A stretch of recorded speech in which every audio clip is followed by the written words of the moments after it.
Howdy, hi. It is Do Your Job Sports college basketball picks and predictions for Friday, March 21st, 2025. We're looking at the best bets of the day. Let's get into the video. All right. Now, it may look like kind of even from the left side of the screen to the right side of the screen, but that is inaccurate. Today I went 2 and 4, bringing our season record to 457 and 433. For my own mental sake, I just made the Creighton logo really, really, really large because it signifies that we are no longer betting on Louisville the entire season because they lost. Why did they lose? Because they suck at basketball. I've been trying to tell you all this all year. All year I've been saying, hey, this Louisville team isn't good. They just don't play anybody who's actually decent at basketball. The entire ACC as a whole is not good. They are just held up on this pedestal because of Duke and normally North Carolina, but not so much this year. Anyway, I'm going to recap these games. 2 and 4 on the day. Let's get into it. First game started off hot. Creighton plus 2.5. Forget the 2.5. If you were a man, you took the money line. They win by 14, 89-75. They shoot 57% from the field, 46% from deep. Surprisingly, they lose both the turnover and the rebounding battle. But it doesn't matter because Louisville couldn't hit the broadside of a barn. Louisville, 43% from the field, only 28% from deep. That stat's not 100% accurate. Their three-point strap god, Rain Smith, sprained his ankle in the first half, tried to play on it in the second half, didn't work, and then he had to be retired to the bench. The main dude, Chucky Hepburn, 9 of 23. That's right, buddy. That is the Wisconsin shitty-ass Chucky Hepburn I've remembered for my entirety of watching college basketball. Your season is done. Your career is done. Sayonara. So shout out to Louisville for showing their true colors, losing in the first round. You suck. We then had Gonzaga, minus 6.5. I think they smashed by like 20. Yes, they beat Georgia by 21. This was never a game. They were up at halftime, 48-27. They win the game 89-68. 55% from the field, 60% from deep. Really wasn't a good day for the SEC. Yes, Arkansas did beat Kansas, but other than that, they kind of got exposed. We're going to talk about a few of those teams. And then we have our 4 losses. High Point, Purdue, we had the over 152.5. This was a complete lemon. Never stood a chance. High Point 63, Purdue 75. Both teams didn't shoot the ball like atrociously. It was 46% from the field for Purdue, 43% from High Point. The game just didn't go fast enough. Free throws weren't falling, 64% from the line. High Point kind of played like ass. They lose by 12. Purdue moves on. This was one of the most commonly taken upsets of the day. It did not happen. We then had the over 149.5. This one should have hit. Auburn, Alabama State. This 100% should have hit. Tempo was crazy fast. Tons of free throws. But it doesn't matter if there's a tons of free throws if you can't make any of them. The teams combined to shoot 57% from the free throw line. 5-7. They went 29 of 51. And then from deep, they go 17 of 59. So those two things happened, and we still almost hit the over. They scored 146. We only needed 4 more. We should have gotten 4 more, but we did not. We then had another lemon. VCU, BYU, we had the Rams plus 2.5. This was no good. They lose by 9. They shoot at 41% from the field. The Mormons, 50% from the field. The main story was the free throws. BYU, 28 free throws. VCU, 6. You're not going to win many basketball games when the opponent shoots 22 more free throws than you do. So shout out to the refs. I hate you. But if you did watch the game, VCU just kept on chucking three-pointers. They took 38 three-pointers. Like, you're not going to get to the free throw line taking that many. So, I guess I don't know if it was a game plan issue or what, but they lose. Their season is done. Then finally, God, this one pissed me off. Missouri, -6.5. They lose by 10. The SEC went 2-4 today in covering spreads. Missouri did not cover. Texas A&M cover. Arkansas covered. Tennessee did not cover. Georgia never even close to covering. Auburn did not cover. Do they still have one more team outstanding? Nope, they're done for the day. So they go 2-4 covering the spread. Not the best of days for the SEC. Okay, that's the recap. Let's get on to the picks for tomorrow. Game numero 1. I talked all that shit about the SEC, and here I am taking them against Baylor. Mississippi State -1.5. Yes, please. I think the Bulldogs have played more teams this year than Baylor has. Baylor's been pretty inconsistent. They were dealing with some injuries in the middle of the season. Roach got hurt. O'Meara got hurt. Edgecombe missed like 3 weeks. I don't think they're going to be ready here to face a very physical Mississippi State team. Baylor, 19-14 on the year. They score at 76 a game, playing at a bottom 50 pace. Shoot at 45% from the field. Pretty even stat-wise between these teams. They have veterans on the team like Jeremy Roach, Norchad O'Meara, but their star player is Edgecombe, probably going to be a top 5 pick in the draft. He's a freshman. I think he struggles here, first time playing in a real get-up spot. I do not think he does well. Mississippi State, 21-12 on the year. They score 80 points a game, playing at a top 100 pace. The Bulldogs, great on the boards, 25th in the country rebounding. Baylor has been without their starting center for almost a month and a half now. They're going to struggle on the glass. I think Mississippi State owns the paint. Give me the Bulldogs, -1.5. Next game, hopefully we don't get screwed by taking another over, but I'm going to do it again. RMU, Alabama, give me the over, 166.5. Both of these teams put the ball in the hoop a decent amount. They're very efficient. Alabama plays no defense. I think we see a lot of points.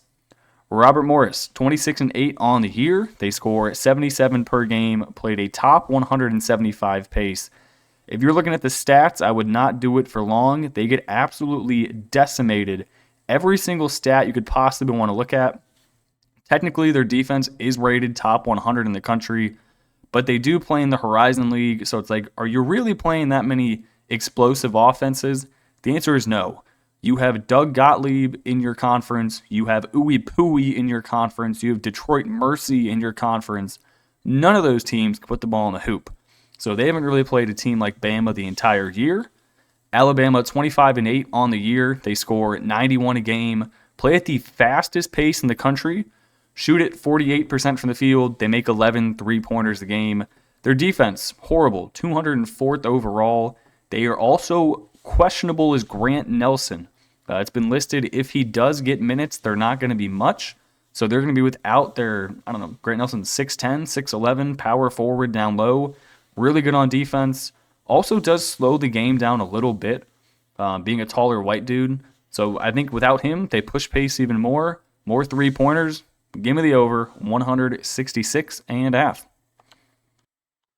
Next game we're looking at, it is New Mexico and Marquette. I'm going to take the Big East school -3.5. I think they are better. I saw New Mexico play in person last week against Boise State. I was not impressed at all. I think they suck. New Mexico, 26-7 on the year, coming off of a 3-point loss in the Mountain West semifinals to Boise State. They average 81 points a game, played a top 10 pace in the country, shoot at 46% from the field. They do everything well, but Marquette, they're more battle-tested. This game takes place in Cleveland. Marquette's going to have the home crowd. The New Mexico Lobos do travel, but I don't think they're coming all the way to Cleveland, Ohio. That is not somewhere anyone wants to go. Marquette, 23-10 on the year. They score 77 points a game. Played a bottom 175 pace, shoot at 45% from the field. They do make 9 3-pointers a game. We have a key matchup here, Dent versus Jones. Should be a really good guard matchup. I'm going to give the edge to Cam Jones. I think he's a little bit better than Dent. Give me Marquette by 8. I think they might push this to double digits. If you're just looking at purely size, Marquette's going to win this game. I like them. Next game, Arizona and Akron. This might be the matchup of the day. This is a banger. Arizona struggled coming in to finish the season. Akron battled back in the MAC championship game, down 13 points with 10 minutes left. They were able to squeak by Miami. I think they might win this game. Arizona 22-12 on the year, 5-5 in their last 10 games straight up. They score 81 points per contest, play at a top 75 pace, shoot at 47% from the field. They only make 7 3-pointers a game, and against an Akron team that can fill it up from deep, that might be a problem. Their defense is ranked 108th, so not the best, not the worst. I really don't think they're that great of a team. Akron, 28-6 on the year. They score 85 points a game, play at a top 15 pace in the country, shoot at 47% from the field. They make 11 3-pointers a game. If they're able to get going from deep, Arizona is going to really struggle to put them away. Trading 3 for 2s against a team like Akron is really not something you want to do. Defense is also really good. Top 100 in the country defense-wise for a MAC school is always impressive. I think this game is close. Give me the Zips plus 14.5. I think Arizona wins by 6. Next game, we are going back to the well with Xavier. I think they're going to win outright. Illinois is not good. I don't know why this line is so large. I would have made this closer to a pick'em.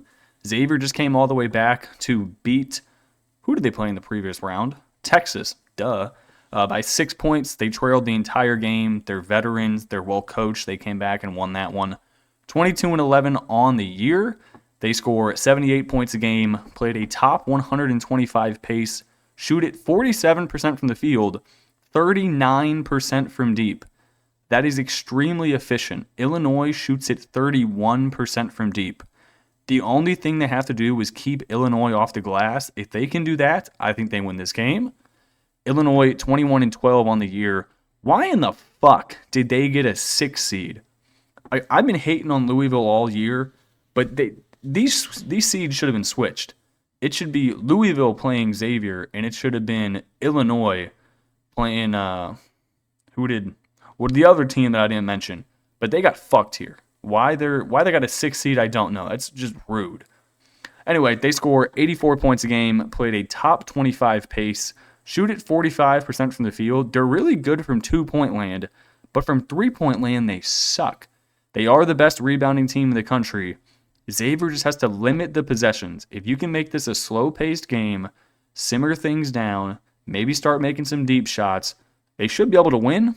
I'm going to take Xavier plus 3.5. This game takes place in Milwaukee. Both of these fan bases are going to travel not too far from Cincinnati, not too far from U of I. Should be a decent turnout for both sides. I like the Musketeers plus 3.5. Final game, Ole Miss and North Carolina. I'm taking Ole Miss plus 1.5. And I'm also taking the over, the 155.5, just in case we see North Carolina put up damn near 100 points again, like they did against San Diego State. Ole Miss, 22-11 on the year. They score 77 points a game, played a top 125 pace in the country. Very veteran team, shoot at 44% from the field. They are fantastic at not turning the ball over. Just 8 turnovers per game. That is 4th overall in the country. In terms of physically matching up against North Carolina, they do it very well.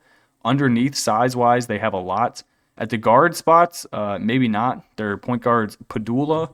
He's like the 6'2" white dude. Might struggle a little bit against Cam Davis and Seth Trimble and some high pick-and-roll actions. But if you can figure it out, I think they can win. North Carolina, they just beat San Diego State by 27. First game of the big dance. Now they're in their second, even though it technically is still the first round. They shoot at 53% from the field in that first game. They're playing good ball right now, I'm not going to lie. They've won every single game besides, who did they lose to in the ACC? Who did they? Oh, Duke? No, it wasn't Duke. Yes, it was Duke. It was a Duke team without Cooper Flagg. I think they suck. They're going to lose. Give me Ole Miss. And that's it. That's all I got for this video. I appreciate you guys watching and tuning in. Hopefully today, the SEC doesn't put it in my ass. All right, I'll catch y'all in the next one. Peace.